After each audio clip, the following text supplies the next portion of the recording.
Que le Seigneur Dieu vous bénisse. Zambe ya pambola biso. Que Dieu vous bénisse. Zambe ya pambola biso. Que Dieu vous bénisse encore. Zambe ya pambola biso lisusu. Est-ce que vous êtes dans la joie? Que c'est le zali.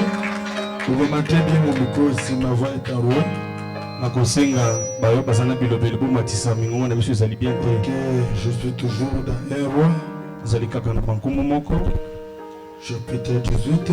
Zala botangi zomi na mwambe. Je commence au 17e verset. Zali ko bana zomi na sambo. La Bible dit, Bibili kolobaka. à peine Akab aperçut une qui lui dit, Nambala moko pi akaba monaki eli pe kolobaka na ye. est-ce que toi qui jettes du trouble en Israël? Izali nde kobaka mbutu na Israël. Elle lui répondit, je ne trouble point Israël, c'est toi au contraire. Ayanoli nazali kotungisa Israël te yondo zali kotungisa ye. Et la maison de ton père. Pe ndako ya tata na ye. Puisque vous avez abandonné le commandement de l'Éternel Pete boke kotika no bonso mongo ya Yahweh. et que tu es allé auprès des Baals, Pe okeni pembe na bal. vous pouvez vous asseoir. Bokoki na bino na kofanda. Dans le Père Céleste, je te remercie pour le privilège que tu m'as accordé ce soir. Voici, je suis devant ta présence. Je ne connais rien comment commencer et comment terminer, Seigneur Jésus. Voici, ma voix est enrouée, Seigneur. Mais Seigneur, je te demande que tout descend pour moi, que tu te confirmes, Seigneur. Tu parles, mon Dieu, mon roi. Sois ma voix, sois mon interprète, sois mon secours, sois toute chose pour moi, Seigneur. Le roi de tous les esprits impurs, je tremble devant nous. Aide tout celui qui est dans les chemins, afin de je peux trouver ici. Descends, manifeste-toi, au nom du Seigneur. Sauve Jésus-Christ. Amen. Amen. Que Dieu vous bénisse encore, mes amis. Zamba pamola bino susu baninga na ngai. Je suis dans la joie. Nazali kati na esengo. Je suis venu ici, je me demandais. On a na banda komituna. Bien aimé là. Nazali komona moninga mi wana te. Pourquoi que Dieu te bénisse beaucoup, mon ami. Afani kuna na suka nzamba pambolo moninga mi. Que Dieu vous bénisse vous tous. Bino bonso nzamba pambola bino. Nous sommes toujours en train de parler sur notre sujet, ramenez-lui au présent. Toko le biso kama kozi na biso zongisa ilelo. Ramenez Dieu au présent. Kozongisa nzambe na sasa yipi. Nous voulons ramener notre Dieu au présent. Tolingi tozongisa nzambe na mayo ya lelo. Nous voulons que le Dieu de Branham soit être au présent. Tolingi nzamba na Branham azala nzambe ya lelo. Parce que quand il est au présent, il agit. Quand il est au présent, il guérit. Quand il est au présent, il délivre. Quand il est au présent, il nous donne tout ce qu'on a besoin. On avait vu que Branham nous avait dit Jésus-Christ c'est le même hier, aujourd'hui et éternellement. La même colonne de fer qui a conduit Israël dans le désert est en train de conduire de même son église aujourd'hui. Tu crois avec moi que la colonne de fer nous conduit aujourd'hui? Nous sommes les enfants de la colonne de fer. Pourquoi la colonne de fer? Branham a dit que chaque forme que le diable prend, Dieu aussi prend cette même forme-là pour se tourmenter. C'est ça, non? C'est ce que Dieu aussi prend. Aujourd'hui, si vous voyez les sorciers, ils ont toujours les faits. Les sorciers ont toujours les faits là. Si vous partez auprès de féticheurs, là toujours les faits. Notre Dieu, il a aussi les faits. Pour se tourmenter. C'est un sorcier vient ici à l'église. Soki ndokaya en ecclésie. Quand il nous tente, Tant azali koya komeka biso, il voit les faits. azali komona moto. Il allume aussi pour lui. Il pas pelisi moto na ye. Que Dieu vous bénisse. Nzamba pambola biso. Il allume aussi pour lui. Il pas kopelisa moto na ye. Pour tenter ce que nous avons Pona komeka tozana et yango. ce que lui a allumé. Na oyi pas pelisi. Pour voir ce qui est fort. Pona komona moto ni ezali makasi. Mais notre Dieu, il est tout puissant. Kasi nzambe na biso atoni na nguya nyonso. Que Dieu vous bénisse. Nzamba pambola biso. Notre Dieu est tout puissant. Nzambe na biso aleki nguya nyonso. On a dit que le diable a la puissance. Bana malobi satana azana nguya. Mais notre Dieu, il est le tout puissant. Kasi nzambe na biso azali na nguya nyonso. Que Dieu vous bénisse. Nzamba pambola biso. La puissance de notre Dieu Nguya wa nzambe na biso dépasse la puissance du diable. eleki nguya ya satana. Mais comment la puissance de notre Dieu doit agir? Kasi lolekani nguya ya nzambe na biso ekota na musala. Il faut que toi aussi, Ekosengela yo pe. tu connais comment actionner la puissance de celui que tu crois. Oyebi lolekani ya kotindika nguya ya moto ondimeli. Oh, notre Dieu, Nzoka nzambe na biso il est la colonne de feu. azali likonzi na moto. Branham nous avait dit, Wana matalisaki biso ah, Christ à Dieu, po ete Kristo il nzambe ne quittera jamais son église. po ekolongwa te eklezia na ye. Pourquoi? Pona nini? Comme l'eau et le rocher ont suivi les enfants d'Israël, Lokola mai na libanga kolandaka bana ya Israele. partout là où les enfants d'Israël partaient, Esika nyonso bana ya Israele kokendaka même dans le désert, atako na biyike les rochers et l'eau étaient toujours là. libanga elongo na mai ezalaki na bango. Pourquoi? Pona nini? Parce que Po ete il y avait toujours la difficulté. ezalaki kaka na bampasi. Mais comme il y avait la difficulté, Mpona mpasi ezalaki Dieu wana.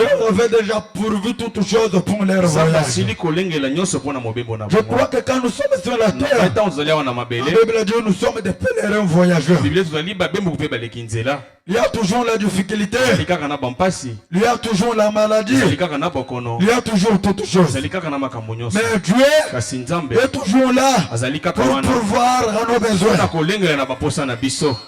C'est pourquoi Yango ntina wapi? Branham a dit, Bana makoloba. Christ ne quittera jamais son église. Kristo akolongwa soki moke te eklezia na William ye. Branham a dit, c'est nous les humains qui quittent Dieu. Bana ezali biso bato nde tolongwaka Mais Nzambe. Christ à Dieu ne quitte jamais Kasi son Kristo église. Nzambe atikala kolonga eklezia na ye te.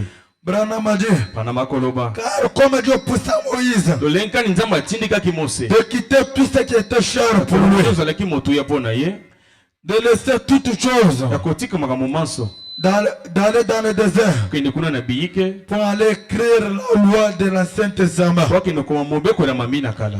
Lui-même Dieu est là. Nzambe se moko wana. Il poussa encore un homme Akende kotina siku moto. de laisser tout ce qui était cher. Akotika nyonso ozalaki motuya mpona ye. C'était Paul Azalaki Paul. d'aller en Arabie Okende kuna na pour Arabi. écrire le Nouveau Testament. Okoma na mami na sika. Aujourd'hui, Lelo. le même Dieu poussa encore un homme Nzambe se moko atindiki susu moto. de laisser sa maison, Kotika ndako na ye. de laisser ses enfants, Kotika bana na ye. de laisser tout ce qui était cher, Nyonso ozalaki motuya mpona ye. d'aller dans le désert Okende na biyike. pour aller nous montrer la révélation de tous les mystères de Dieu. Wakanise biso maboma nyonso ya Nzambe ezali na C'était Biblia. William Branham. Azalaki William Aaron Branham. Dieu la poussa, Nzambe il a atindikaki tout ye. laissé, Ya tiki nyonso. d'aller dans le désert Akikuna na biyike. pour recevoir la révélation. Mpona koyamba emoniseli. Branham a dit, Tana makoloba. c'est pourquoi beaucoup des hommes Yango bato ebele ont pleuré balelaki d'avoir cet âge dans lequel nous vivons. ya komona eloko biso tokobika. Pourquoi? Mpona nini? Parce que c'est l'âge Po ete ezali eleko. dont tous les mystères de Dieu doivent être accomplis. Wapi maboma nyonso ya Nzambe ekokisama. C'est pourquoi Branham a dit, Ezali mpo ani bana nous makoloba. comptons nous tous sur lui. Tokotiela elika likolo na ye. Nous comptons nous tous sur lui. Tokotiela elika likolo na ye. Car le Dieu de l'Ancien Testament Po ete Nzambe na mami na et kala. le Jésus du Nouveau Pe Yesu ya mami na sika. aujourd'hui Lelo. sont les mêmes. Bakomi se moko. C'est pourquoi nous comptons sur lui. Yango tokotiela elika likolo na ye. Et Branham a dit, Bana makoloba. l'unique façon que nous pouvons connaître qu'il est le même, Lolenge se moko toyebeka azali se moko. qu'est-ce que nous allons faire? Biso tokosala nini? C'est de voir sa vie agissant aujourd'hui dans nos églises. Ezali komona bomoi na ye kosalaka lelo na baeklezia na biso. Pour connaître que Jésus est le même, Mpona koyeba Yesu azali se moko. nous devrons aller premièrement Esengeli tokende nano ya yambo. vérifier l'Ancien Testament, Kotala mambi na kala.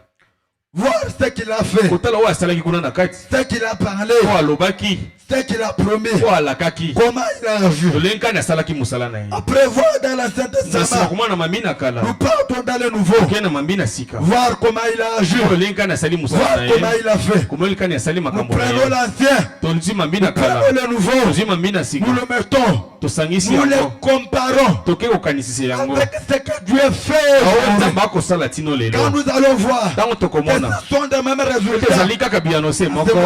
Na tango wana. Jésus-Christ Yesu Kristo. est le meilleur aujourd'hui et éternellement. Seko na seko. Que Dieu vous bénisse. Zamba pambola biso. Que Dieu vous bénisse. Zambe ya pambola biso. Allons doucement, doucement. Alléluia. Je me sens troué le tol. Nous allons comparer la vie de Jésus. Ce qu'il a fait. Ce qu'il est en train de faire. Ce qu'il avait promis. Et ce qu'il fait aujourd'hui. Nous comparons. Il a béni. Il est béni encore. Il a guéri. Il est guéri encore. Branham a dit.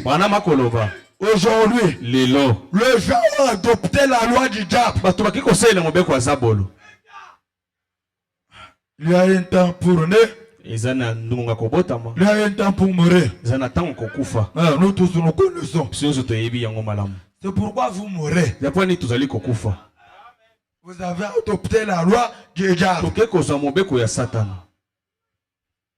Tout vient comme ça, quelqu'un est partout. Non, c'est Dieu qui donne, c'est Dieu qui prend. Bien sûr. Est-ce que toi, Dieu t'a dit que c'est lui qui a pris ce temps? Hein? Dis-moi un peu, toi. J'ai redescendu, t'as dit que non, c'est moi. Mes amis, Dieu m'a fait grâce. Je commence à le servir à l'âge de 10 ans. Un vase dans la maison de Dieu. Nous avons vu un papa est perdu comme ça là. Papa assis chez lui. Il a pris la dette d'autrui. Pour payer la dette d'autrui, c'est lui qui avait le propriétaire de cet argent. Il est allé faire le fétiche. Pendant la journée, on avait seulement un petit véhicule fabriqué avec quoi? Des roseaux. Vous connaissez roseaux? C'est que nous appelons en Chulba Bituta. Vous connaissez le et puis tout à l'heure, on fabriquait le véhicule. Moi, je connais faire ça. On a vu un véhicule qui vient. Le petit véhicule là vient en vitesse. Il a une vision visiblement. Entre dans la maison. Sort. Sur place, papa tombe. Mère. On pleure. Volontaire. Quand volontaire, il est parti. Ses enfants restent en pleurant. Chaque jour, mais comment papa peut partir comme ça? Sans tomber malade, sans quoi que ce soit. Des mois sont passés. On va un homme qui veut dire à ses enfants, j'ai vu votre papa là, il travaillait pour quelqu'un là-bas, on l'a chouquoté sérieusement. Les enfants sont allés, n'ont pas trouvé papa.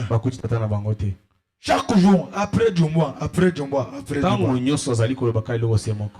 venus dans la maison de Dieu. On a fait des recommandations là. Même moi, je ne comprenais pas. Mais quand je vous parle ici, Dieu de Branham est témoin. Nous, on a l'habitude d'aller se consacrer à une montagne au niveau de quoi? Comment on appelle? Il y a un catcheur. Les gens qui voient des catchs connaissent. Son nom c'est Zombie. C'est l'oncle de Jungwe qui vient de mourir. Zombie, il habite au niveau de chez Temple là, c'est où? C'est C'est là où il habite. Bisika La zali quartier kofana. connu. Les Ezali enfants qui quartier vont wa des yebani. catchs ici connaissent bien. Baba mona Zombie. kachi ba yebi. Il a ma tête chez nous là-bas. Azali Connu. ko pa na biso to yebi. Lui mange les gens. Ya zibani ko la michopo ya bato. Zombie là. Zombie wana. Il y avait une vase. Ezalaki na mbeki moko. Il a perdu son fils. Akibungisa mwana ya mobile. Son fils disparaît. Mwana ki. Mais maintenant, Sasa hivi. comme il y a les gens là qui ont la sorcellerie, je ne comprends pas. Kwa sababu batu mo bazali. Toi, tu es servante de Dieu. Tu vas aller voir Zombie. Zombie, fais-moi un peu le fétiche là, qu'on puisse avoir mon fils. Yo zali mona na nzambe kasi ko sesa kindoki. Po muto so batali so mona na yo. Donc, que Dieu nous pardonne. Zamba limbisa biso. Dieu aura beaucoup de façons pour appeler les gens. Zamba za lulinga ebila ko benga ba. Quand il est allé là-bas, Zombie lui dit donnez-moi $20. Taki kuna zombie ebisi pesa La femme dit je n'ai pas $20. Moi c'est le bina Elle za dit na. mais moi j'ai un Dieu qui parle. Le bina za na nzamba azali ko lobna ngeta la nzambe na ngai. Il est allé en l'église. Akina L'église là, c'est au niveau de Mangenge. zali kuna na mangengenge. Le pasteur peut appeler notre pasteur. On va lui donner même les numéros de Zombie là. C'est clair. Ubati ko mo batela biso ko benga zombie wana pona ko sinzela Au malamu. niveau de Mangenge là-bas. Kuna na mangengenge kuna. Arrivant au niveau de Mangenge, Ba on komina invoque le Dieu de Branham. abengi nzamba banam. Le Dieu de Branham a de ça. Zamba banama kiti. Il dit, Alobi. je vais vous donner 2 jours. Ako basi bino mikolo mibale. Vous allez voir cet enfant. Okomona mwana wana. Quelqu'un l'a pris. Mutu azwiye. Vous voulez aller le vendre. Alinga kikote Mais quand il sent l'emploi, il sent le courant. tata wako sima mwana wako lotiliki. C'est pourquoi il a caché seulement dans la maison. Bomika mwana Pour lui wanda. faire sortir, ça devient encore Tuna difficile. komisa ye komi Et pas. moi, Dieu, je vais le pousser. Kasi nganda mena Va motindika retourner ye. l'enfant. Mwana kozonga. 2 jours. Mikolo On mibale. voit une maman qui vient avec la prenez votre Maman enfant. moko Ça, c'est azwi que na l'enfant mwana. comme ça. Ozo C'est mwana comme azali si mwana vous l'avez- nini. vous l'avez fait manger n'importe quoi. Vous allez pas le bolese bilo mboka mboka na bino. Ah. Oh. Il avait la photo de cet homme ici. Azalaki na lilingi ya moto. Il a porté la photo. Alataki lilingi wana. Comme la colonne de fête de notre gardien. Lokolo likuza bo nde mubumbi Ne na voulait biso. pas vendre cet enfant. Kai kotika mwana wana te. On vient avec cet enfant. Ba yena mwana wana. Et cette femme a eu le courage. Mwana mwasi wana azwi mpifo. Le vase, la tenir l'enfant à la main. Beki asimi Jusqu'à mwana dans la libo. maison des zombies, toi tu voulais me bouffer $20. Voici mon fils. il est là. Sino na ndako ya zombie lingolo ya $20 tala mwana na ngai yeyo. Zombie s'est fâché. Zombie Il asili. est allé dans sa maison. Il a invoqué Akina Lucifer. ndako na bengi Il y Lucifer. a un homme là m'a bouffé $20. Ezana mutu moko analinga $20. Lucifer lui dit, quel est cet homme? Lucifer le mutu On m'a wana dit ni. que c'est un pasteur. Le Son nom c'est qui? baptême. Il lui dit son nom. Lucifer a dit, attends, je prends la liste, je vais vérifier. Lucifer a Le le nom nom des qui pasteurs est qu'on travaille avec eux. Nakeno tala ba bato saka na bango batali boya zalité. Il dit à Zombie, va à l'église là, je Le te bina vois. zombie qui est une église Quand tu wa. arrives, Tango tu koma kuna. cites seulement le nom des pasteurs, on va les tuer. Lobaka koma passer na tokoboma ye. Zombie est allé arriver. Zombie À a l'église. l'église ya kuna. Voulait citer le nom de l'église des pasteurs. Alinga lobaka koma umbateli. C'est comme si on le colle à la bouche. Ezali lokola bakangi monoko na ye. La voix ne sort pas. Mongongo ekobima te. Zombie dit, Zombie alobi. la Bible est la témoin. Biblia ezali wa lokola nzengeleke. Si je marque que Dieu me fait tuer du haut de la chair, Soki na kozinda mobonga awa ne bayeli. moi j'étais avec Zombie. Nga nazalaki elongo na zombie. Je commence à l'appeler Daniel, c'est mon ami. Na bandi kobenga Daniel azali moninga na ngai. Zombie dit, Zombie alobi. j'ai vu un blanc et sorti. Namoni mondele moko abimi. Dans le message, on a les bandelles. Ko awa na sango zana Un mindele. blanc est sorti. Mondele moko abimi. Oufouman est sorti, il arrive auprès de Zombie. Ofumana Si komi tu ko sa bouges zombie. encore, je vais te tuer. Alobi na soko ningani kaka na koboma ye. Les gens ici, ce sont mes frères. Bato bazali Ah, bandeko na ngai. nous sommes les frères de Jésus. Ozali bandeko ya Yesu. Ah, mes amis, Baninga na nous ngai. sommes les frères de Jésus. Ozali baninga ya Yesu. Il y a des frères de Jésus. Ezana baninga mi. Et les frères de Jésus. Na bandeko mbali ya Yesu. Ce sont mes frères. Bazali bandeko na ngai. Zombie a vu un petit vase là. Zombie amoni mwa vase moko muke. Et est venu le transporter. Ye amemi ye. Zombie dit, je n'ai pas vu encore le vase. Zombie alobi na C'est mwa le su vase mondele là wana qui te. m'a transporté. Mondele wana nde ake Le kosimba ngai. transport de l'homme, on jette du haut de la Asu chair. to bwaki awa ne bayelo. La confesser, confesser, Abandi confesser. kotubela nyonso. Dieu dit, Nzambe alobi. amenez le feu dans sa maison. Boti na bato na ndako. Les gens très loin, on amène le feu. Bato bamemi ndako na ndako. Mais les gens qui restent là-bas, ils ont vu la maison a pris feu. Kasi bato bakoma bakuti ndako yango moko Dieu dit, esiko. retournez avec lui chez lui. Nzambe alobi bosonga On na l'amène epai chez lui, na ye. on trouve la maison en pris feu. Tokomi na ye epai na ye ndako ezali kozwa Mais moto. qu'est-ce qu'ils nous dit? Kasi nini ekoloba na biso? Il y a des gens qui meurent, Eza na bato bakokufa. qui n'est pas leur temps. Mais on les prend seulement comme ça. On l'envoie dans la fin et on commence à travailler. Branham a dit, quand vous adoptez la loi du diable, la loi agit en vous. Vous adoptez la mort, la mort agit en vous. Vous adoptez la maladie, la maladie agit en vous. Aujourd'hui, il y a les gens qui ont adopté. Quand on dit Salomon avait beaucoup de femmes, la religion de Paul Solo, il y a des femmes nombreuses, et l'homme avait 50 femmes, et l'homme avait 2 femmes. Mais quand on dit Salomon était riche, les gens craignaient d'être riche. Mais Salomon avait des femmes, il faisait mourir toutes les femmes. Vous n'avez pas d'argent.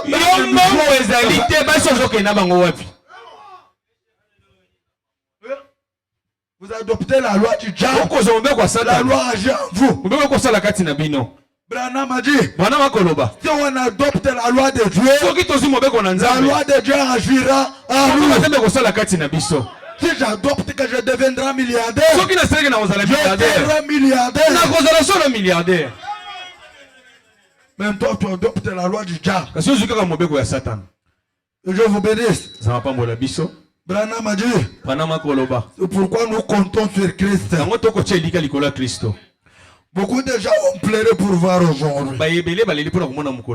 William Branham a dit, car le même Dieu d'histoire nous attend impatiemment pour que son peuple lui fasse sortir de l'histoire et lui ramène au présent. Car le Dieu de la Bible, le Dieu de l'histoire, aujourd'hui, il sort de la Bible. Il fait carrément son entrée dans l'assemblée. Il vient vers nous en se revêtissant de sa promesse de la résurrection. Pour que chaque homme appelé par lui doit être façonné, doit être modélé par lui, doit être taillé par lui, doit être formé par lui,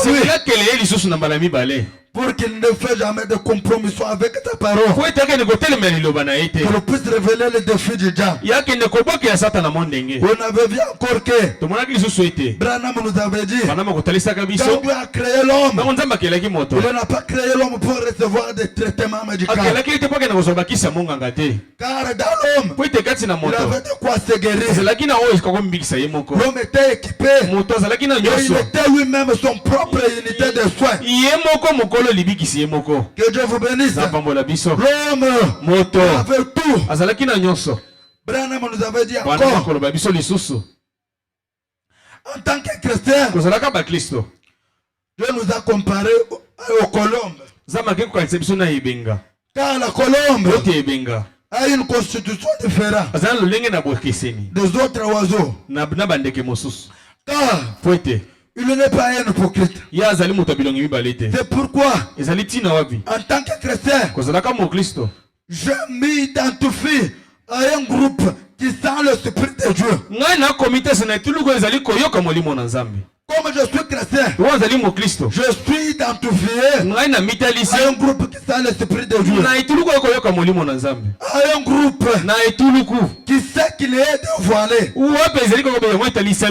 qui sait qu'il est le même hier, aujourd'hui et pour toujours. On avait jeté un point. Là où Branham nous avait dit, j'étais avec Moïse quand il était au buisson ardent. Moi je n'aime pas laisser le point comme ça. Prenons le Dieu puissant dévoilé devant nous.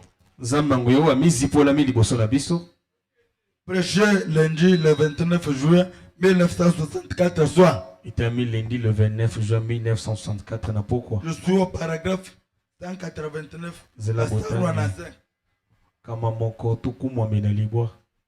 Branham dit, il est de même lorsqu'on est un vrai chrétien.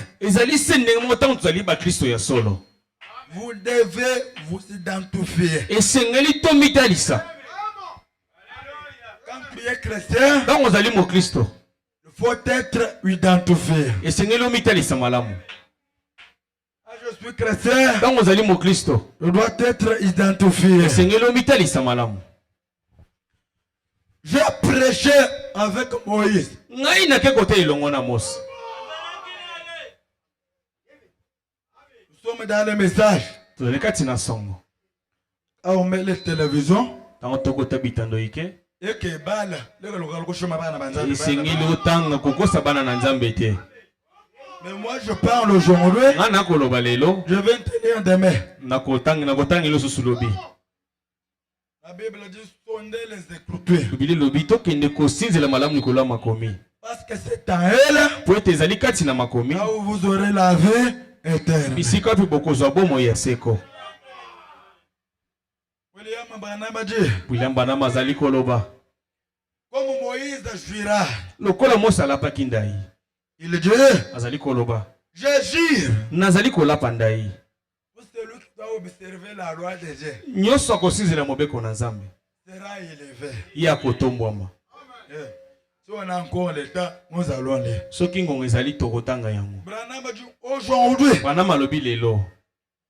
je prends aussi les cieux et la terre comme témoin. Nazwi lola na mabeli lokola sinzeli. Si tu observes ce que moi je te parle, Soki osinzeli ka onga na kolobela yo. tu seras élevé dans toutes choses. Yo po kotomboma na makambo manso. Tu seras béni dans toutes choses. Kotomboma na makambo nyonso. Parce que ce que Branham a parlé, Po ete nyonso Branham alobi. ce n'est pas la parole de Branham. Ezali loba Branham te. C'est Dieu Ezali Nzambe. qui a parlé. O alobeli biso.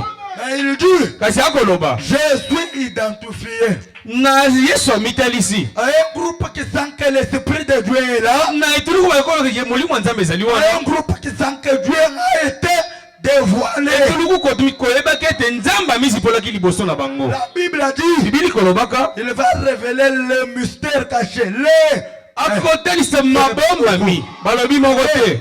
Libombami. le mystère, c'est Libombami. quand il y a semence de serpent. Ezali ndenge momboto ya nyoka. C'est tranquillité. Nyonso oyo kati na libombami se moko. Vous connaissez le mystère? Oyebi libombami yango. Quand il a quitté la montagne, Ntango alongaki na il nous ngomba. a donné un mystère. Apesi biso libombami. Quel est le mystère? Libombami yango ezali nini? Christ Kristo est révélé amizipoli sa propre parole. na kati ya liloba na ye moko.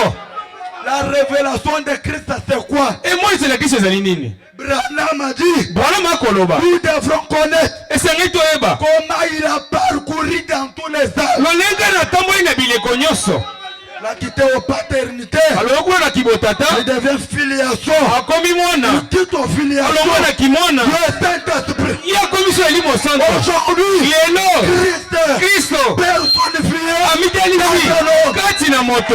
C'est ça le mystère caché. Nde yango libombami oyo ekayo ebomamaki. Aujourd'hui, Lelo Dieu au présent. Nzambe ya lelo Pouvoir un homme. ezali kondima se moto. Esili kaka wana. Christ, Kristo c'est lui le mystère caché. ye ndenge libombami ebomamaki. En lui, Kati na il y ye a beaucoup de points. eza na matombe ebele. C'est ça le mystère caché. Nde yango libombami oyo ebomamaki kati kuna na kati.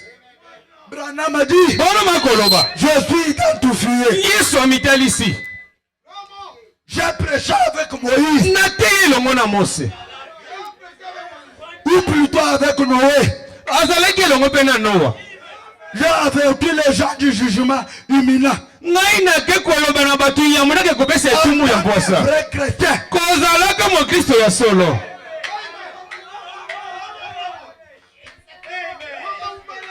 Branham a dit, Branham akoloba.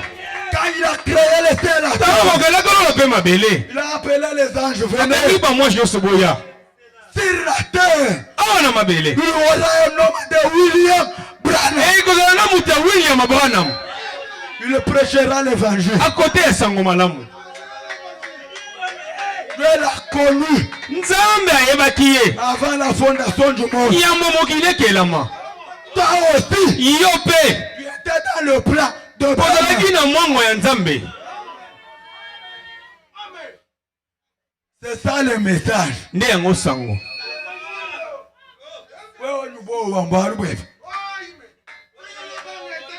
Nous, biso aval. tozali komela. Cela ne me concerne pas. Wana etalingai te. C'est l'affaire de Dieu. Ezali likambo na Nzambe.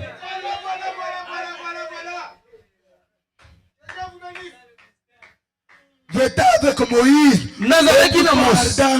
Pe kuna na liboso nzete kopelaka moto.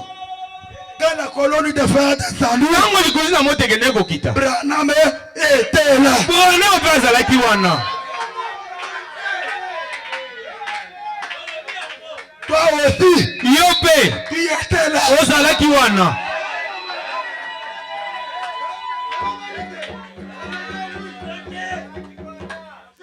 J'ai vu la colonne de feu. Ngai na moni likozi na moto. Moi, Branham. Ngai Branham. J'ai vu la colonne de feu. Ke komona likozi na moto. J'ai vu sa gloire. Na moni nkembo na ye. J'étais avec Moïse. Nazalaki na Mose. Là-bas dans le désert. Kuna na biyike. En tant que chrétien. Kozalaka mo Kristo.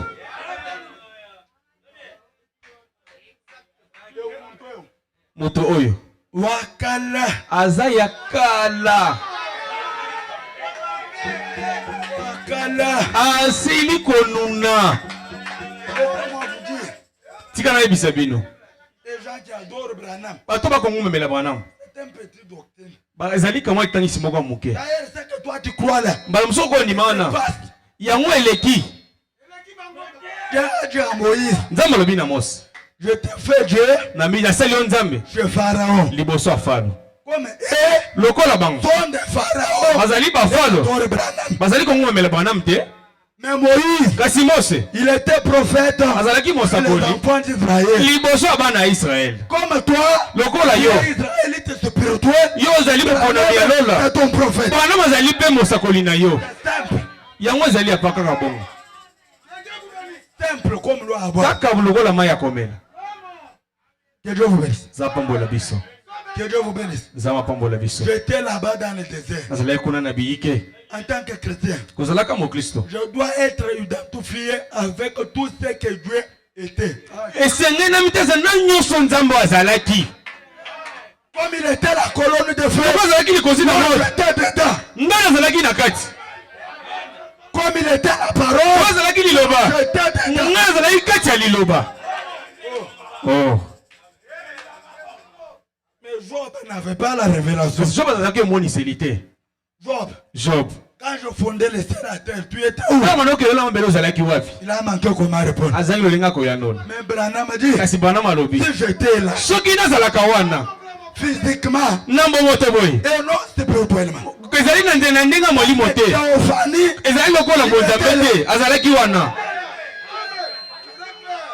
physiquement, il n'était pas.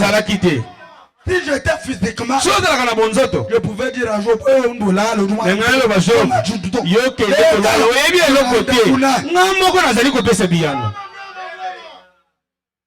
c'est là où Branham a dit, on ne peut pas prendre la nourriture spirituelle, donner cela au bébé pentecôtiste.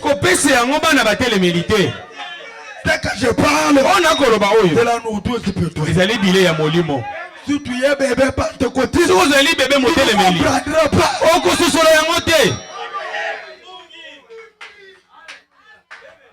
Que Dieu vous bénisse. J'ai entendu ta voix. Branham a dit, n'essayez surtout pas à manger soda. Parce que j'y étais. Je sais de quoi je parle. J'ai vu ce qui s'était passé. Oui. Oui. Tout ce qui était passé. Je l'ai vu. Un frère témoin. Avant de parler, on a tamponné quelqu'un. Témoignez-moi. Yo tatolanga nana. Non, j'étais là. Azalaki wana mutayi ko bisanga. Il n'est pas un vrai témoin. Yo zali mutatoli ya solo te. Un vrai témoin. Mutatoli ya solo. C'est lui qui a fait. Azali oyo moni. On nous parle de cet homme-là. Kola besa na tango wana. Que lui, Po ete ye amoni. lui il a vu. Ye amoni. Lui il a vu. Amoni yango. Aujourd'hui, Lelo. on a resté un vrai témoin. Toyami mutatoli ya solo. Parce que Noé, Ezali te. il a vu. Ye moko amoni. J'étais à la mer rouge. Nazalaki na maya motane. Je vis l'esprit de Dieu descendre. Namoni molimo nzambe kokitaka. Séparer les eaux. Akaboli mai. Non pas à travers un lit des roseaux. Ezali te na nzela oyo ya nzete te. Comme on a essayé de les... comme on a essayé de prétendre. Ezali loko nde tozoko kobanza yango te. Aujourd'hui. Lelo. Mais à travers une mer profonde. Kasi na nzela ya mai moko ya mozindo. De 27,4 mètres. Oyo ya 27,4 mètres. J'ai vu l'esprit de Dieu. Namoni molimo na nzambe. Avec Moïse. Elongo na Mose. J'ai traversé avec cette mer rouge. Nga pe na katisi mbu yango na makolo kokauka.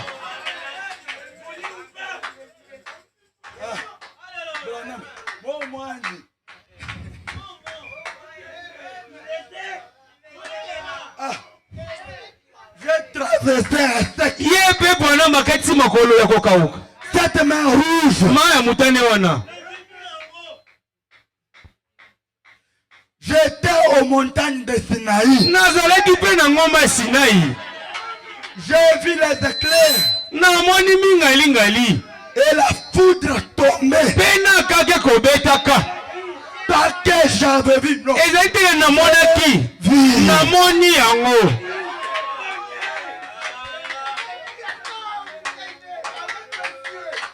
J'ai mangé la manne avec un Ngai na kolia manelo wana bana Israël. J'ai mangé la manne. Ngai pe na le mane yango. Branham a mangé la manne. Bana ba kolia mane o eso kitaki. Branham a dit quand la manne a tombé. Obita o mane bana kokweya. J'ai dit à Moïse. Nzamba lobi na Mose. Il faut fabriquer une petite cruche. Ese ndi kosala mo lobeki moko moke. Tu prends la manne, tu mets dedans. Ozima no chekuna na kati. Tu vas aller cacher dans les lieux saints. Ke boma wana bisike ebule. Pourquoi? Pona nini? Tout celui qui deviendra sacrificateur. Nyoso kokoma nganga na Nzambe. Même dans cette âge. Ata wana eleko oyo. L'âge à venir. Na eleko zali koya. Il va aussi goûter la même manne. Yeba kolia kaka se bilei moko. Quand il goûte la même manne. Quand kolia bilei se moko. C'est-à-dire. Eli koloba. Il aura aussi le même genre de la foi. Akozala se na konia se moko. Moïse tout. Wapi yo moso zana yango. Moïse a mangé. Mosaliaki. Branham a mangé. Branham pe allié. Paul a mangé. Paul aliaki. C'est là où il dit. Nebisika koloba. Si Paul peut entrer. Soki Paul akokota. Moi aussi j'entrerai. Nga be na kokota. Avec mes gens. Na bato ya ngai. Pourquoi? Pona nini? Je prêche. Na tei. Comme Paul a prêché. Lelenge Paul atei. Pourquoi? Pona nini? C'est que Paul a mangé. Oyo so Paul aliaki. Moi, je ya nga be na lié. c'est que Moïse a mangé. O moso aliaki. Moïse a mangé quoi? Moso aliaki nini? Il a avalé la colonne de feu. Ameili kozi na moto. Un jour Moïse quitte la montagne. Kolmogeli moso alunga na ngomba. La face brûlée. Mutu zali kongenga. Brûlée. Azali kongenga. Josué regarde. Yo satali. Josué avait mal fait. Josué asalaki Il mabe. allait prendre les habits, lier la face. Ya ke kozwa elamba kangi ye. Et Paul dit, Paul alobi. quand il a lié, Tango kangi il elongi. a mis la voile au fond du cœur des gens. Ya ke kotia ezipelo kati na bato. Mais quand Jésus-Christ est venu, Kasi tango Yesu Kristo aye. il a ôté la voile. Alongoli ezipelo yango. Pourquoi? Pona nini? Les gens ont eu peur Bato babangaki. de croire que Dieu Yakondimete Nzambe. est devenu Moïse. Akomaki Mose. Aujourd'hui, Lelo. on enlève la voile. Tolongoli ezipelo. Que toi, Pote tu yo. crois qu'aujourd'hui, Ondimete lelo. Nzambe. personnifié dans cette ordre. Amita isi kati ya mosakoli na ye. Matondi kolo. Matondi kolo. La voile a a été ôté. C'est pourquoi nous, on n'a pas peur de changer dans l'homme. Voilà ôté. Merci. Matondi. La voilà ôté. Nous prêchons la vérité. Branham a dit, j'étais à la montagne. J'ai vu les éclairs. J'ai mangé la manne. J'ai bu à ces rochers. Je continue à faire cela ce soir. Je t'ai identifié au mangeur de manne. Je t'ai identifié à ceux qui ont bu du rocher. Et il monte. Je t'ai aussi identifié à Josué. Quand il sonna de la trompette et que les murailles de Jéricho s'est écroulé, j'étais dans la fosse au lion avec Daniel.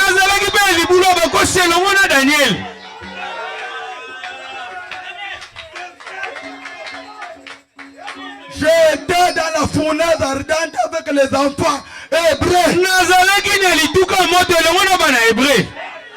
Wakala.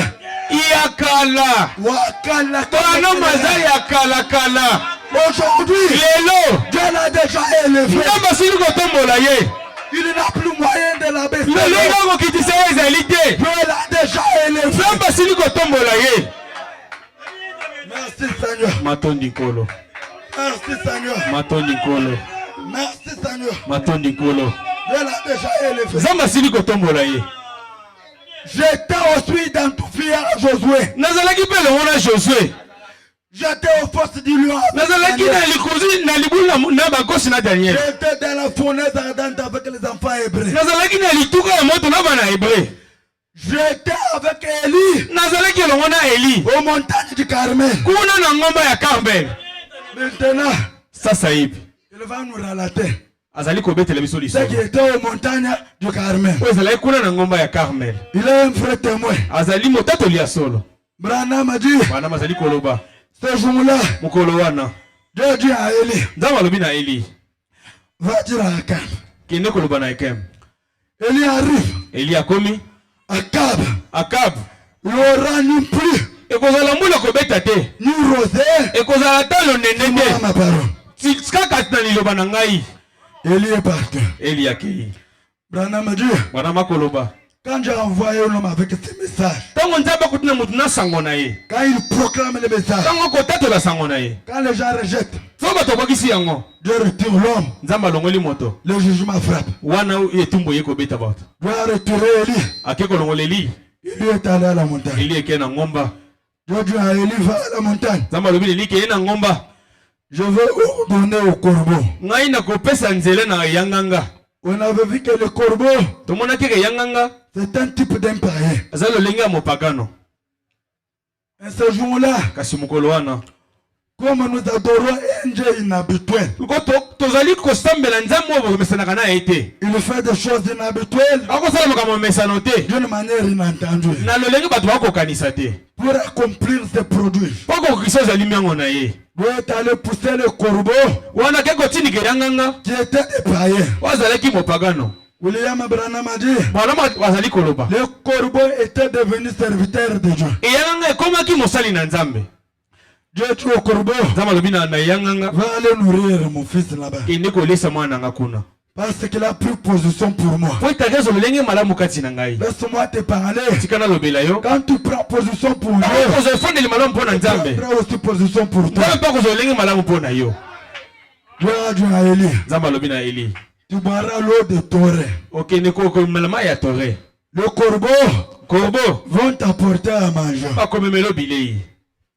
Élie était là. Le corbeau pouvait amener à manger. Du matin au soir, il y mange. Mais là-bas, chez Akab, c'était la famine. On a envoyé chercher Élie partout. C'est là où Branham a dit, Un prophète, Mosakoli. il n'est pas comme un autre évangéliste. Azali lokola mopani sangote. Mais un prophète, Kasi Mosakoli. il se cache quelque part Azali komi boma meloko moko. dans la présence de Dieu. Na boza isami na Nzambe. Et là où il est, Bisiko ya bombami. aucune personne ne connaît pas. Mutu moko ato ayebi. Tu peux aller le chercher, Okoki kokende koluka ye. tu ne le trouveras pas. Okomona ete. Mais quand lui vient, Ntango azali koya. c'est avec une révélation divine. Ezali na moniseli ya likolo. Et quand il donne cette Ntango kopesa révélation, yango. il quitte dans la scène. Azolonga na musala. Il part pour lui. Akepo epa na ye. Il vous laisse. Atiki bino. Entre vous Katikati na bino et Dieu. na Nzambe. On a cherché Élie partout. Balukeli bisika nyonso. Un jour, Nkolo moko. l'Éternel dit à Élie, Yawe Nzambe akomi. va maintenant, Kende sasa hivi. présente-toi devant Akab. Mitaisa liboso ya Akabu. Élie part. Akei. Akab cherche son serviteur Akaba azali ko musali na ye. qui s'appelle Abdias. Bana ko mbenga na kombo Abijas. Il dit à Abdias, Alobi na Abijas. circule partout. Tambola bisika nyonso. Tu peux trouver de l'eau Soko kozwa mai. pour que nous pouvons nourrir notre bétail. Po ete tokende kolesa banyama na biso. Quand Abdias est en train de circuler, Abijas bana ko kende ko baluka. il regarde au loin, Amoni kuna, il voit Élie. amoni Eli. Il s'approche, Aposani, il s'agenouille. afukami. C'est toi mon Seigneur Élie. Yo nikolo na ngai Eli. Élie dit oui, c'est moi. Ili alobi iyo ezali ngai. Va Élie dire à Akab, Kende koloba na Akabu. voici Élie.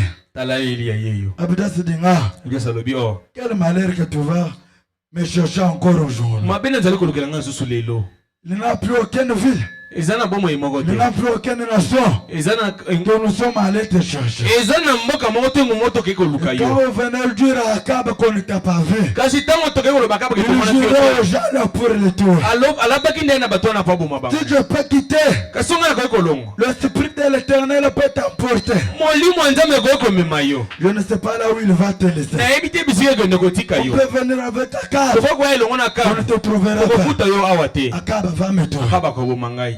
Et lui me dit, Eli alobi na ye. et ainsi dit le Seigneur, Bo ezali mamiko azali kolo. aujourd'hui, Lelo je dois me présenter devant Akab. na komite seliboso Akabu.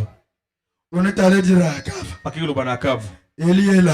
Eli azali wana. Quand Akab arrive, Tango Akabu komi. il se croise avec Élie. Amikutai na Eli. Regarde Élie, Atala Eli.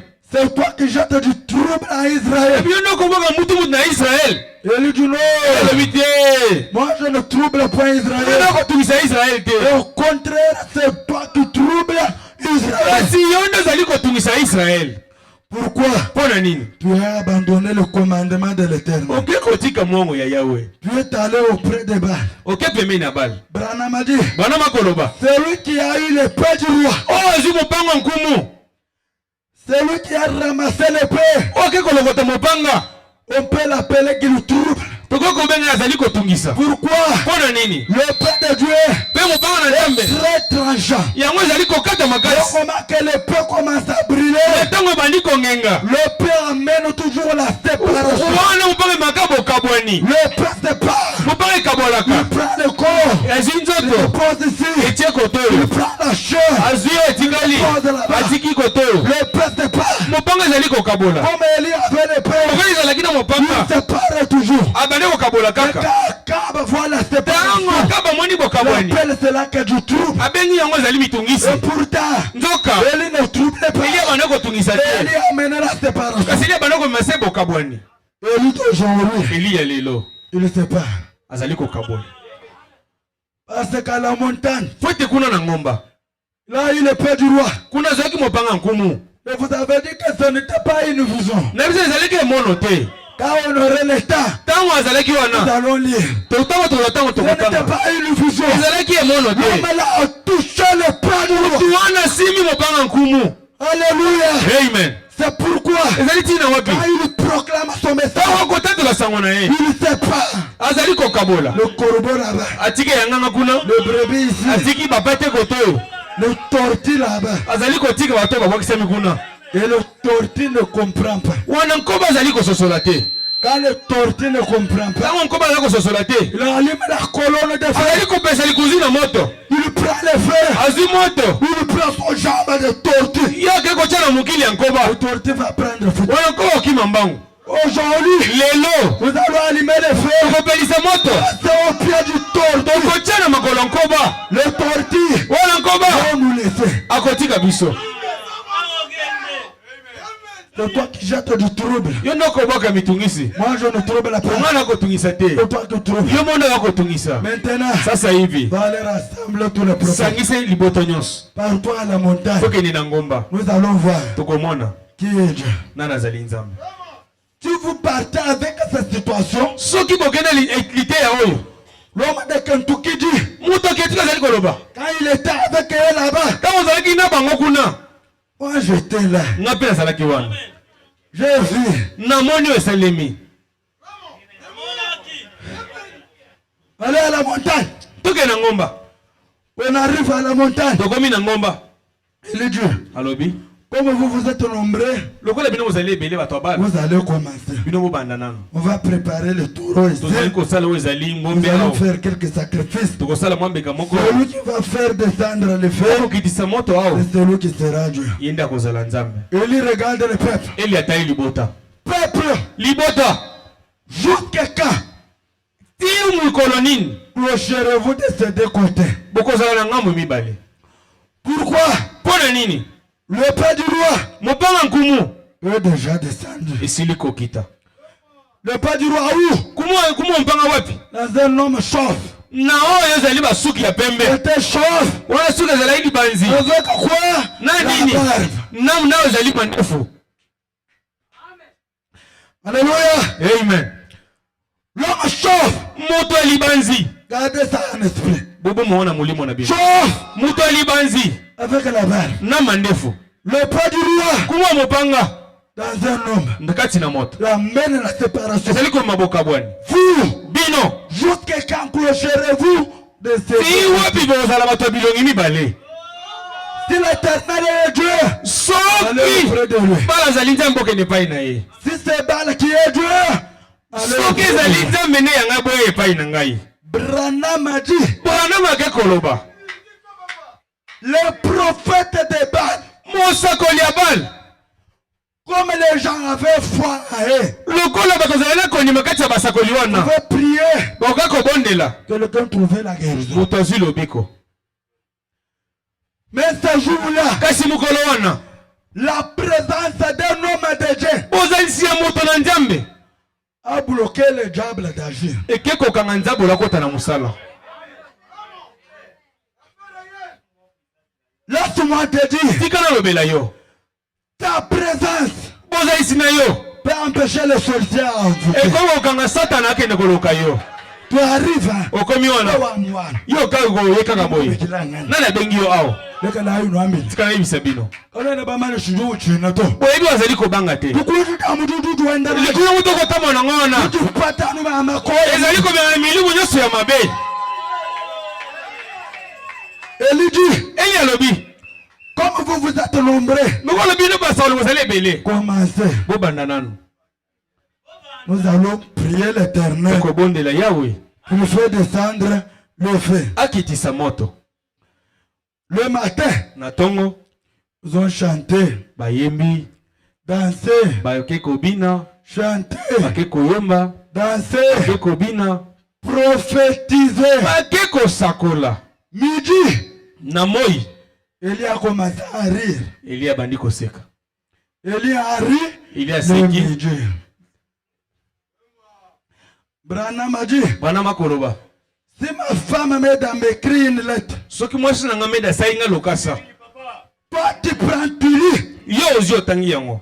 tu peux lire, Okoki kotanga. mais tu ne comprendras jamais dans la ligne. Oko sosola te kati na makomi. Pourquoi? Pona nini? Premièrement, Ya yambo nanu. tu ne l'aimes pas. Olingaka ye nanu te. Mais moi, Kasi ngai.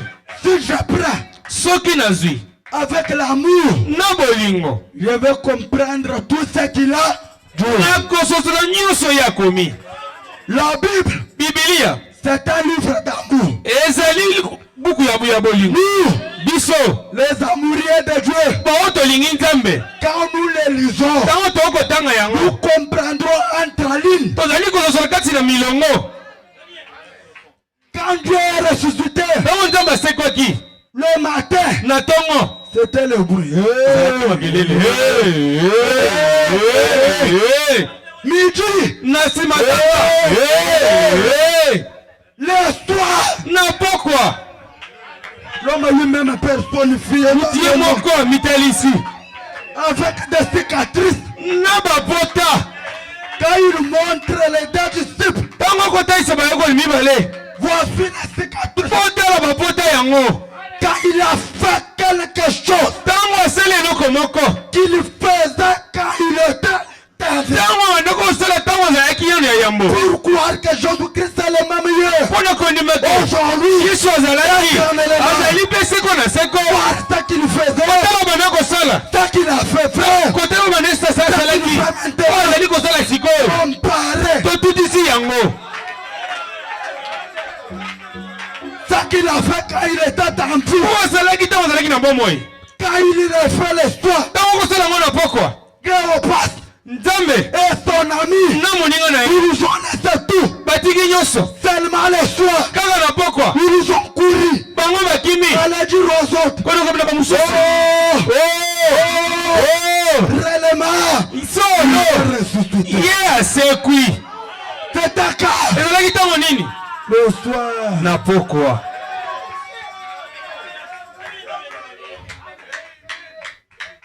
Branham a dit. Voilà ma kemusika pour koloba. Le soleil qui éclaire le matin. Moi c'est qu'on ngisa na tongo. C'est le même soleil du soir. Ezali moi c'est moko ya poko. Mais kasi la lumière du matin. Pole ya tongo. Ne pas la lumière. Ezali pole ya poko ate.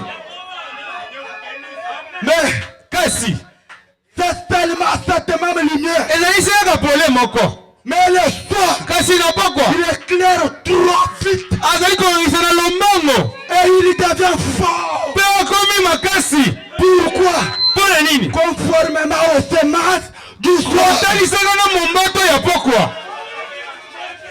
Les semences d'aujourd'hui. Mombato ya lelo est différent du semence du matin. E kaboi na mombato ya tongo. Nous, biso, nous allons arriver au maturité. Toko komoti toko mela. Midi. Nasi bazanga. Elia commencé à rien. Elia bani koseka. Peut-être. Mbala mususu. Peut-être il est mbala Dieu. mususu. Il dort. Azali kolala nanu nzambe na Il s'occupe à d'autres choses. Komite isamaka mususu. Parler à haute voix. Boganga nanu. Il peut écouter. Akoyi koyoka bino. Mais William Branham a dit. Kasi William Branham azali koloba. Dieu a créé tout. Nzamba keli nyonso. Mais il a créé une chose. Kasi akele eloko moko. Il a donné aux hommes. O pesi na bato. Que lui n'a pas.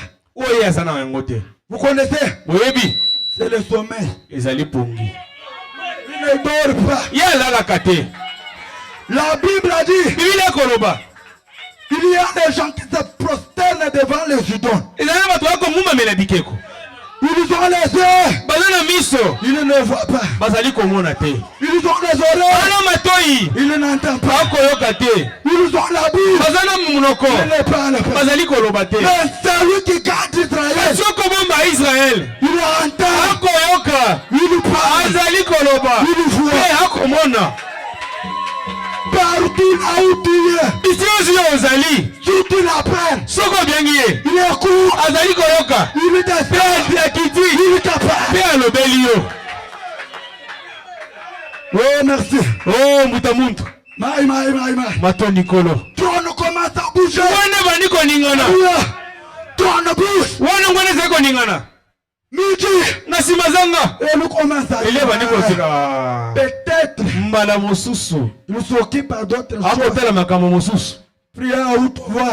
Bob sabela boganga Il makasi. peut écouter. Akoko yoka bino. Prière. Bobondeli. Prière. Babondeli. Elokote. Laisse-toi. Na pokwa.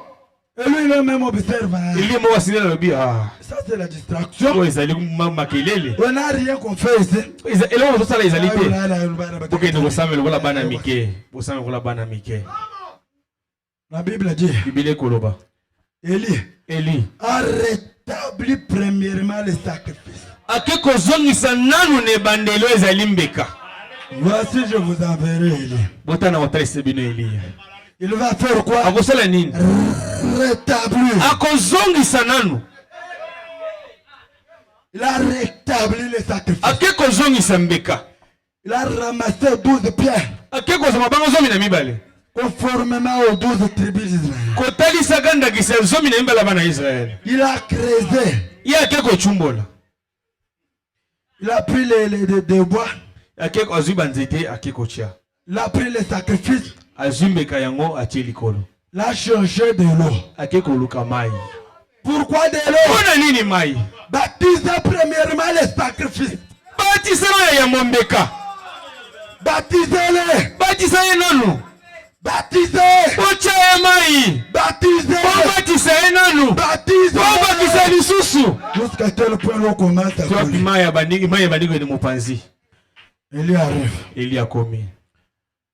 L'Éternel Dieu d'Abraham. Yahweh Nzambe ya Abraham. Élie a commencé avec un Dieu historique. Élie a bana Nzambe ya lisolo. Ramène Dieu au présent. Tout ça Nzambe ya sasa hivi. Il commence avec un Dieu historique. Ni Nzambe na ya lisolo. Parti. Bayo ya tei. Dieu d'Abraham. Nzambe ya Abraham. Dieu d'Isaac. Nzambe ya Isaac. Dieu de Jacob. Nzambe ya Jacob. J'ai fait ceci. Nasali oyo. C'est toi qui m'as dit de faire. Yo muto lobi nanga nasala. De ça aujourd'hui. Kita lelo. Que ces gens ici sachent que tu es Dieu. Bato baye bosolo te yozali Nzambe. Le Dieu d'histoire. Nzambe ya pokwa. Le Jésus d'histoire. Yesu ya pokwa. On les fait sortir d'histoire. Limisi na pokwa. On lui ramène au présent. Tozongisa na tango esengeli. Quand il a ramené Dieu au présent. Le feu de ça. La consumé tous les sacrifices. Tout le monde donne Dieu. L'éternel est Dieu. Écoutez. Vous. Bino. Ne vous échappez pas. Je vais vous égorger. Ce jour-là. Quand on amène la veille, c'est lui qui a dit qu'il passe pour guérir cet homme. 4000 prédicateurs. Branham Wimel. Qui a dit qu'il vienne ici. Tous les prédicateurs.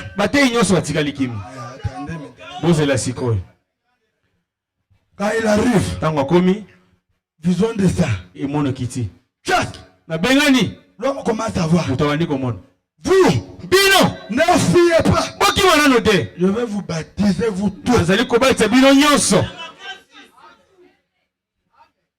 vous baptiser vous tous. William Branham a dit. Élie. Ce n'est pas le nom d'une personne. Mais Élie. C'est l'esprit de Dieu. Cet esprit d'Élie. Dieu a utilisé cet esprit dans 5 fois. Élie le Tishbite. Élisée. Jean-Baptiste. Malachi 4. Les 2 Oliviers. Cet esprit. C'est un esprit qui a attaqué Maison Blanche. Vous connaissez Maison Blanche? Maison là où le roi est assis. Il va directement attaquer.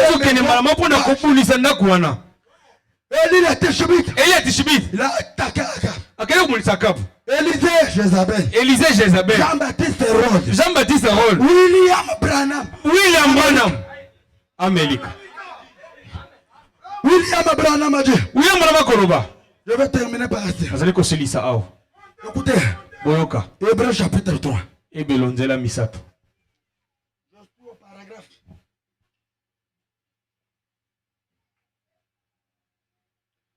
Paragraphe 96. Zela butangi tukumwambe na mutoba. Branham a dit. Bwana mazali koloba. Dieu soit béni. Nzamba komisamu. Oh, il est ici. Nzoka azali ao. Dieu est ici. Nzamba azali ao. Et il fait la même chose qu'il a déjà fait. Bako sala makamwa asili ko sala. Et il est là. Azali ao. nous allons. Nous faisons concorder les écritures les unes avec les autres. Dieu ne s'est jamais représenté par une chose grandiose sur terre. Il a toujours habité parmi les gens ordinaires et humbles. Tu es ordinaire. Branham a dit. Et les voici ce matin. Faisant les mêmes choses. L'écriture le prouve. L'appareil photographie le prouve. Aujourd'hui, Dieu a été prouvé scientifiquement. Maintenant, la raison pour laquelle je m'en suis référé à cette photo, ce n'est pas parce que je figurais personnellement. Je ne suis qu'un pécheur sauvé par grâce. Tout comme vous. Mais, ce que j'ai essayé de dire, est que sa présence est au milieu de nous. Voilà la chose principale. Eh bien, supposons qu'il ait fait de moi un Élysée incarné. Dieu a fait de moi un Élysée incarné. L'esprit d'Élie, noir sur blanc.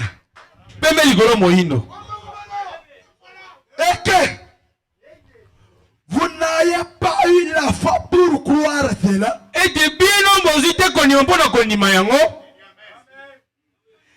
Cela ne vous fera jamais du bien.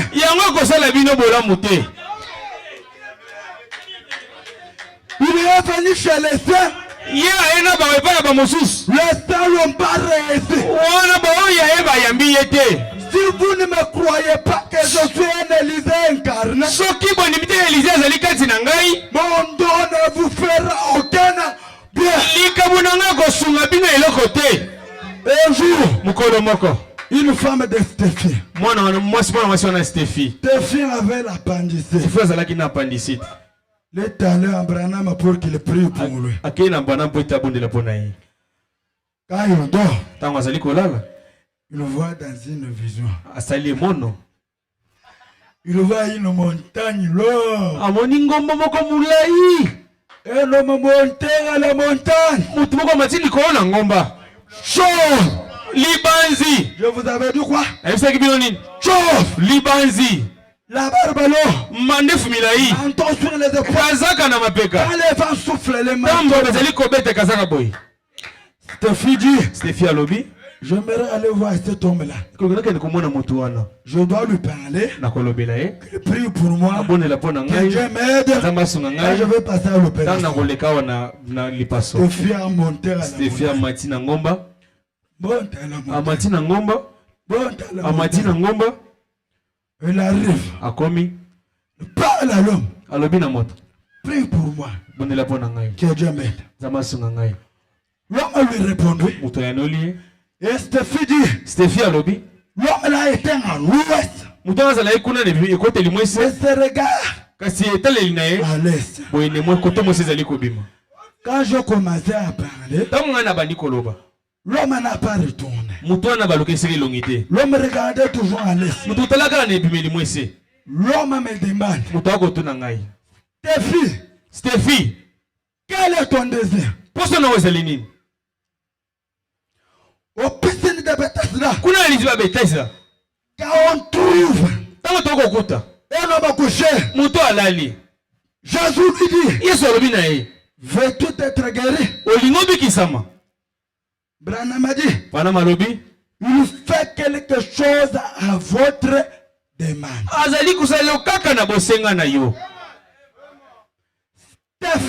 Stéphie, quelle est ta demande? Prie pour moi.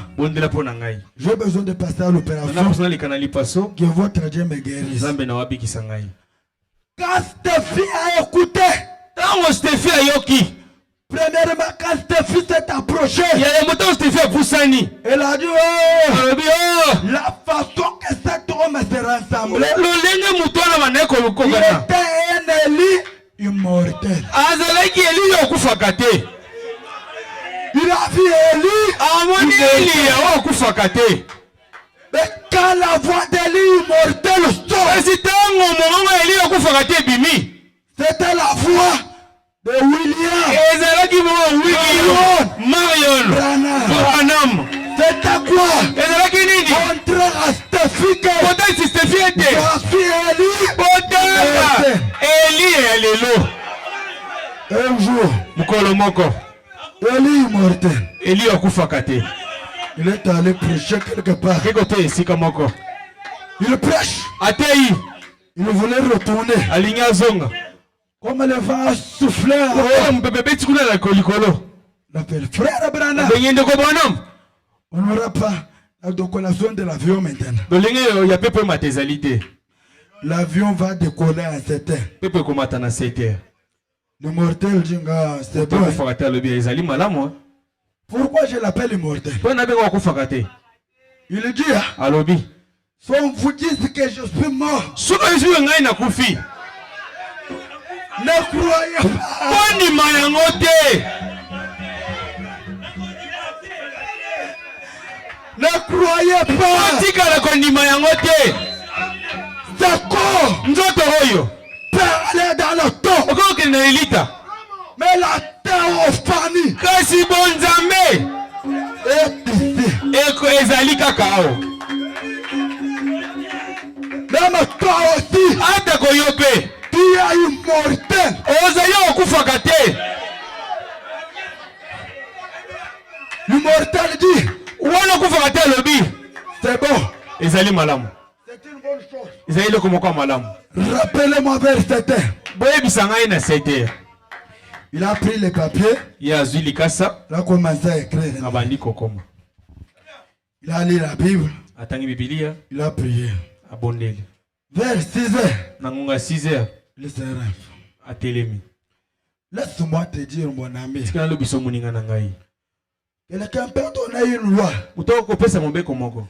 mais il y a un homme qui a un crayon de supprimer la loi. Na sezana muto na elongwelo ezali mobeko wana. La loi de l'aéroport. Mobeko ya bisika pe pofandaka. Un homme a supprimé la loi Muto ke kolonga na mobeko wana. à cause d'une femme noire. Kaka na tina mwasi moindo. Le noir, Moindo. nous avons aidé Jésus Tosungaki Yesu. à transporter la croix. Ya komeme kulusu. Je connais les noirs. Nzamba yebi baindo. J'ai une situation là où Branham a dit, Zali komo bana makoloba. souviens-toi même pour le Congo. Kwa kanisa ta kopona Congo. Congo. Congo. Congo. Congo. Tu dis, bah, Kala, Tozali ya kala. Dieu nous a placés ici au Congo. Kama chimsho na Congo. On connaît pourquoi il nous a placés. Ayebi tina nini acheli biso ao. Laisse-moi te parler. Tikala lobela yo. Pour que Dieu te bénisse, Wete nzamba pambola yo. ce n'est pas seulement si tu pars aux États-Unis. Zilika soki ni États-Unis te. Même ici, Ata ko awa. il te bénira. Ako pambola yo. Si tu adoptes la loi de Dieu. Soko shika mobeko na nzambe. Branham a dit, Pana mazoloba. je prends cette lettre. Nazwi likasa Comme oyo. nous sommes le matin, Tozali na tongo. je vais aller le déposer quelque part. Aketika mo esika moko. Quand il commence à marcher, Tango bandi kotambola. ça l'esprit lui dit, Uli mo yebisi. avance. Kende. Ah, c'est quoi ça? Ezali nini? Avance. Kende. La colonne de feu. Likozi na moto. Il connaît là où tu es. Ayebi bisika yo ozali. Il connaît là où quelqu'un est malade. Alobi bisika moto azobela. Il connaît là où ton mari a été caché. Ayebi bisika mbana na bomamaki. Il connaît là où on a lié ton Ayebi maternité. bisika bakangaki kobota na yo. Il connaît tout. Ayebi nyonso. Maintenant, Sasa hivi. tu dois l'envoyer. Ye sengeli otinda ye. Colonne de feu, Likozi na moto. va aller prendre mes activités. Kende kozwa misala na ngai. Tu vas l'envoyer maintenant. Okotinda ye sikoyo. Tu crois qu'il va envoyer nani limeta kotina likuzina moto avance kende il dit ça peut être le musulman non je vais prier il arrive quelque part comme il y avait un soldat qui conduisait les gens quand il va conduire les gens je vais prier quand il prie là je le dis il dit je suis conduit par l'esprit je dois avancer quand il avance là je la conduis jusqu'à dans les quartiers de noir. Regarde la montre. C'était 10 minutes. Ici le commence à être à 10 minutes. Il dit, j'ai déjà raté mon vol. Laisse-moi te parler, mon ami. Pendant que toi tu penses que pour ces choses c'est déjà fini. Laisse-moi te parler. Mais si Dieu n'a pas encore parlé, aucune personne n'a le droit sur toi. Abraham a dit, pendant que nous respirons encore, Dieu a beaucoup de projets à accomplir sur nous. Que le diable ne te trompe pas. Que le diable ne te trompe pas. Quand Abraham arrive dans le quartier de Noir, regardez quelque part, il voit une tantine Jemima qui était sur une porte avec le chemise d'homme lié à sa tête en train de rire.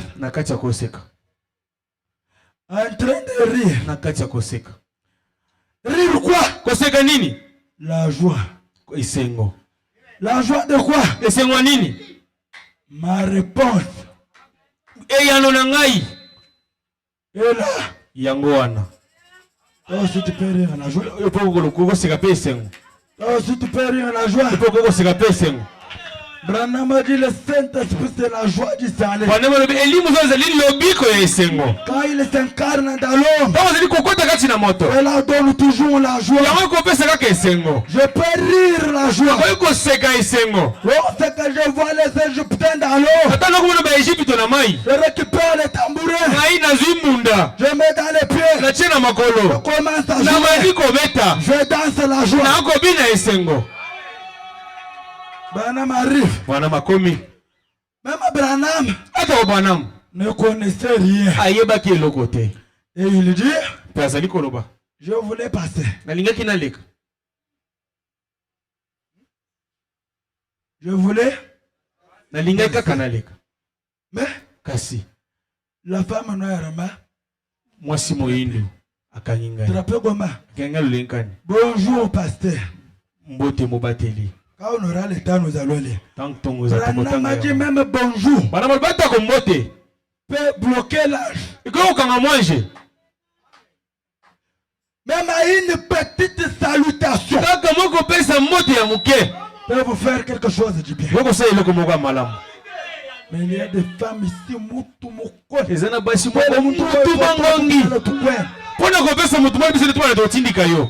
y a les gens ici. Ils saluent même pas les autres.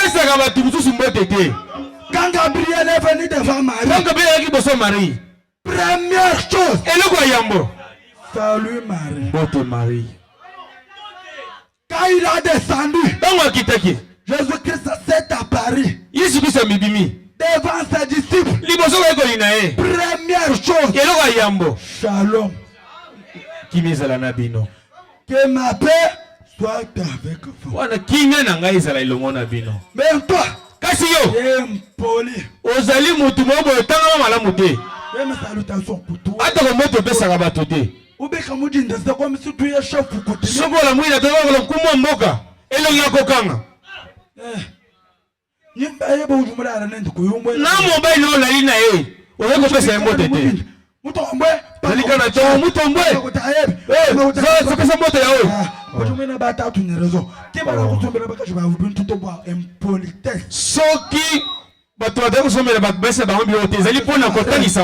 Je suis marié.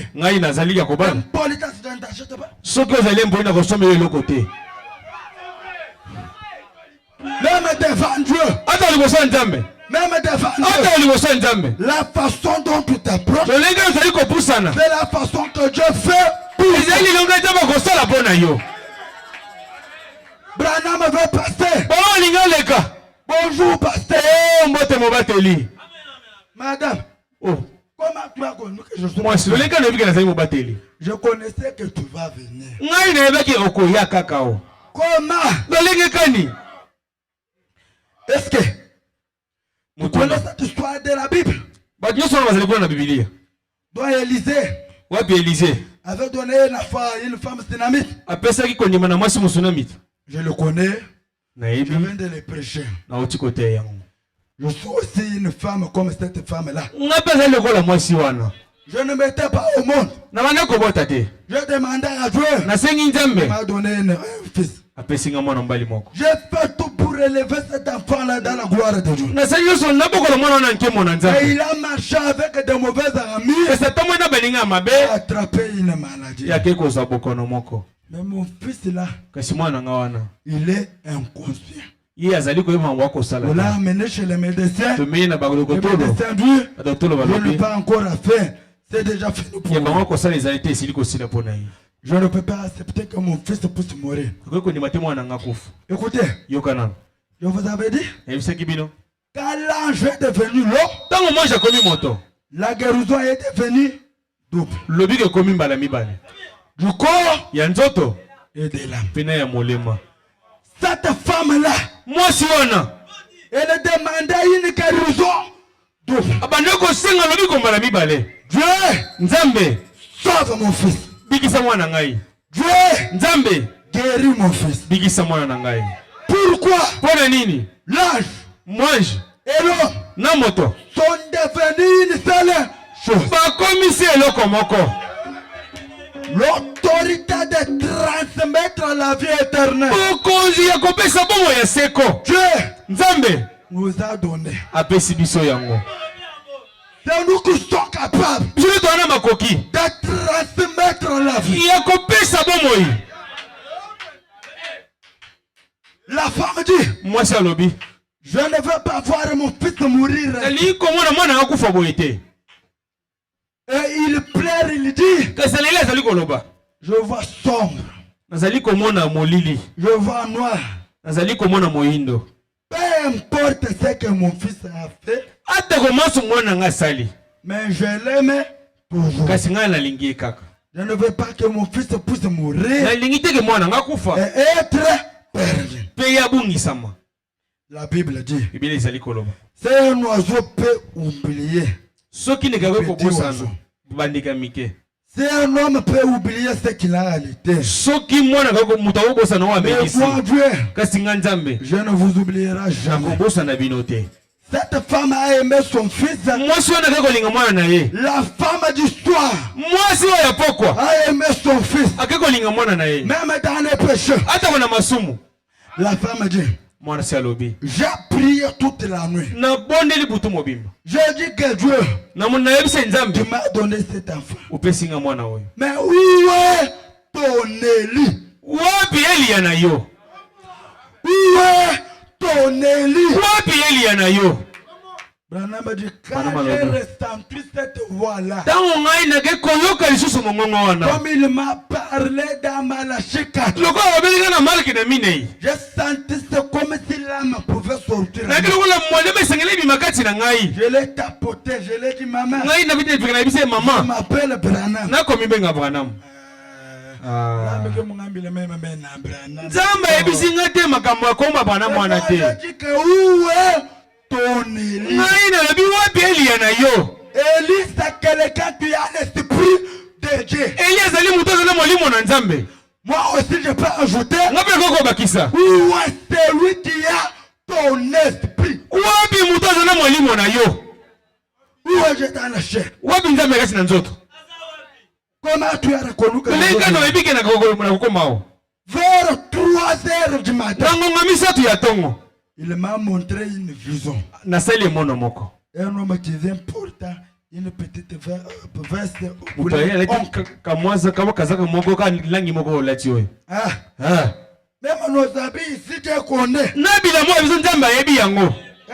Même les souliers du pasteur. Ando sapata mbata nzamba yebi yango. Mais qui peut voler ce que je connais? Kasi nana koko ibo nzamba yebi. Qui? Nani? Qui? Nani? Tu es dans la main de Dieu. Uzakati liboko na nzambe. Qui peut te voler? Nana koko iba yo. Qui peut t'arracher? Nana koko botola yo. Il a porté le soulier noir. Avec un petit chapeau. L'ange m'a dit. Moi je le binangai. Sors. Bima. Attendez-lui. Zela ewana. Je suis ici depuis 3 heures. Zalia na ngonga misato. Bernard l'a tapoté. Bana mabetili boko na lipeka. Entrons dans la maison. Toko takati na ndako. Au Nantes. Tango bakoti na ndako. William Branham a dit. William mpana mazali koloba. Quand je suis entré dans la maison, je regarde au mur. Nathalie Nebifelo. Je n'ai pas trouvé les photos de pornographie. Je n'ai pas trouvé les photos des matchs de football. Je n'ai pas trouvé les cachets. On m'a dit, j'ai eu la grâce d'entrer dans de grandes maisons. Maison du roi. Maison des députés. Maison de tout. Et j'ai trouvé quelque chose dans une petite case. Quelque chose placé au mur. Là où on a écrit que Dieu bénisse notre maison. Branham m'a dit, laisse-moi un peu t'asseoir avec toi. Écoutez le genre de formation que toi tu écoutes au radio. Écoutez le genre de musique que tu as besoin d'écouter. Et je te dirai ce que tu es. Laisse-moi entrer dans ta maison. Observe les photos. Je te dirai ce que tu es. Laisse-moi m'approcher. Écoute ce que tu parles. Je te dirai ce que tu es. Aujourd'hui, le Dieu d'Élie, le Dieu de Branham, sort de la Bible. Il quitte la Bible. Il vient vers nous. En se revêtissant de sa promesse de la résurrection. Le Dieu de l'histoire. Le Christ de l'Ancien Testament. Il sort la Bible. Il vient devant nous. La colonne de feu. En tant que ton serviteur, je te parle maintenant. Quitte les photos. Commence à bouger. Quitte les photos. Entre dans les gens. Quitte les photos. Guéris ton peuple. Quitte les photos. Guéris ton peuple. Quitte les photos. Chasser la mort. Quitte les photos. Éloigne les démons. Quand il est du haut de la chair, il voit celui qui prêche. Et il tranche tous les démons. Mettons-nous debout. Il tranche tous les démons. La colonne de fer. La colonne de fer. Il y a quelqu'un qui est gravement malade maintenant. Quelqu'un qui a de douleurs maintenant là. Quelqu'un qui se sent de douleur pendant que je parle. Est-ce qu'il y a quelqu'un ici? Quelqu'un qui ne voit pas bien pendant que je parle. Qui se sent de douleur maintenant pendant que je parle. Quelqu'un qui ne voit pas bien. Il y a quelqu'un ici qui ne voit pas bien. Est-ce qu'il y a quelqu'un qui ne voit pas bien? Quelqu'un qui n'écoute pas bien? Il y en a. Quelqu'un qui n'écoute pas bien qui lève le doigt. Quelqu'un qui ne voit pas bien qui lève le doigt. Personne. Quelqu'un qui a une maladie visible. Il est ici. Entendez le chanson.